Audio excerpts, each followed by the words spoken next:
Hello and welcome back to our YouTube channel. We have access to a variety of information that allows us to learn new things about ourselves, our fitness, and our diet. However, taking useful information from the fog of fad diets and unsubstantialized speculation can be difficult at times. Worry not, we are here for you. Today we'll be busting 10 nutrition myths. Let's get started.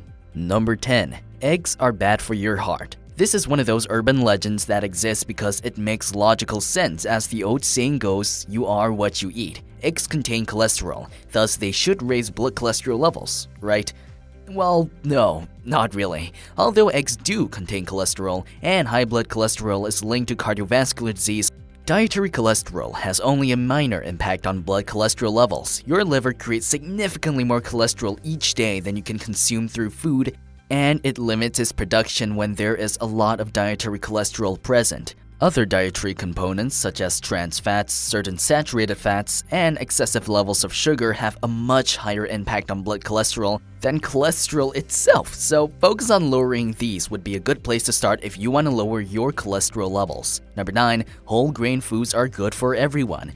There has long been a shift away from processed carbs like pasta and white bread, and it is standard advice that you should replace these with whole grains if you want to reduce weight and be healthier. Our problem with this is that people often mistakenly believe that a label that says contains whole grains means the food is healthy, when it actually contains a lot of refined carbohydrates and additives. When shopping for whole grain foods, it's crucial to keep this in mind. Another consideration is that for people who are sensitive to particular elements of grains such as gluten, whole grain types may include higher levels of components because less has been removed during this refinement process. If grains aren't agreeing with you, try sweet potatoes or other complex carbohydrate sources instead.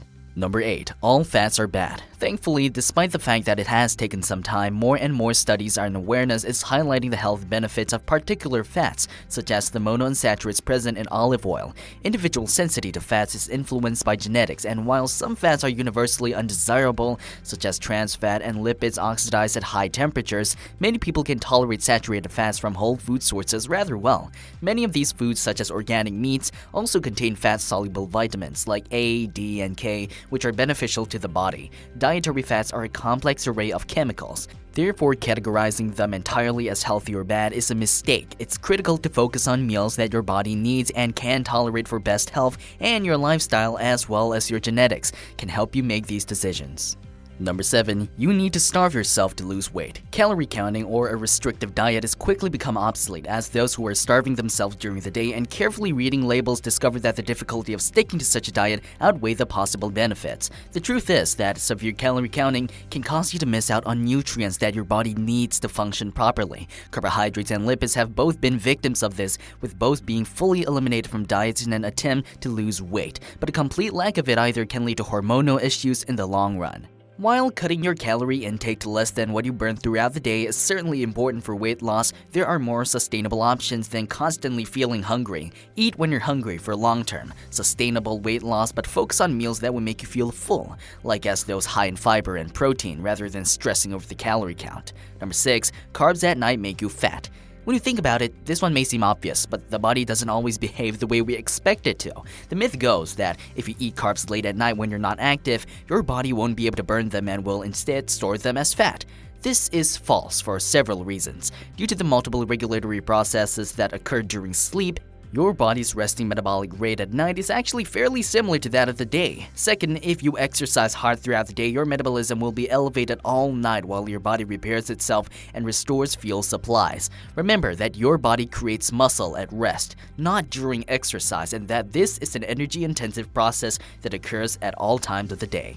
Number 5. Cooking protein changes in value. When it comes to muscle building, if there was a difference between raw and cooked protein, you can see a lot of more individuals opt for the raw option. Although cooking alters the structure of a protein by denaturing, this does not imply that your meal contains any more or less usable protein. Protein is cooked down into its constituent amino acids during digestion before being absorbed, regardless of whether it is raw or cooked. So get cooking, and keep in mind that eating raw or badly prepared meat increases your risk of contracting an infection from any active hazardous germs present. Number 4. Eat small meals all day. For you bodybuilders, this is still true. If your fitness objective is to gain muscle mass, it is recommended that you consume several times throughout the day to increase protein synthesis.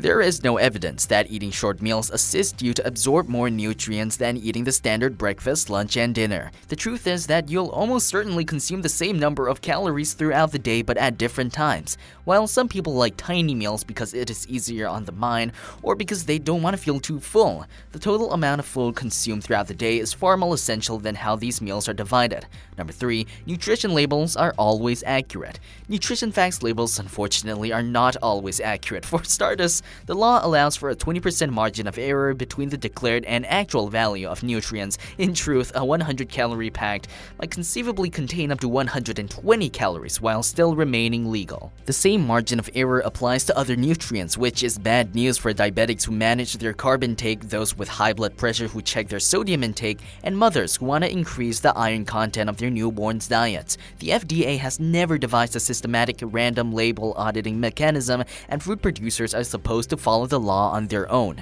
Number 2. Fad diets work to keep weight off. Every now and then, a new diet emerges that promises to fix all of the world's problems in record time. It's easy to get seduced by these claims, but don't be duped. Effective dieting takes time, and the only way to see long-term results is to choose a technique that you can adhere to. While fad diets can be briefly helpful, usually through excessive calorie restriction, they are not psychologically or physically sustainable, and people frequently recover all of their prior weight, if not more, when they return to their old habits. Diets that are based on fats aren't the greatest method to lose weight and keep it off. Fad diets frequently promise rapid weight loss or instruct you to exclude certain foods from your diet. One of these diets may cause you to lose weight initially. Diets that rigidly limit calories or food choices, on the other hand, are difficult to stick to. The majority of individuals quickly become tired of them and regain any weight they have lost. Fad diets can be dangerous since they don't include all of the nutrients your body needs.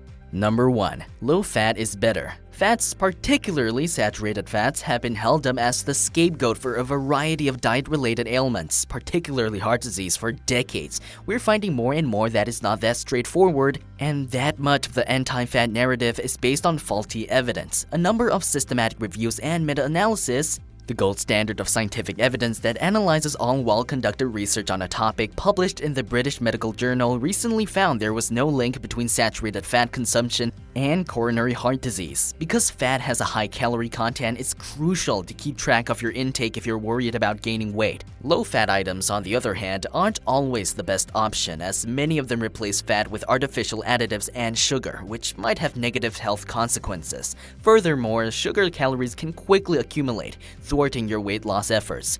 In general, a cautious approach to fats is required. Consider your unique requirements, how well you tolerate fat in your diet, and your personal sensitivities. Your genes can help you in this. If at all possible, choose nutritious whole food selections and don't assume that swapping regular yogurt with low-fat yogurt is a good idea by default.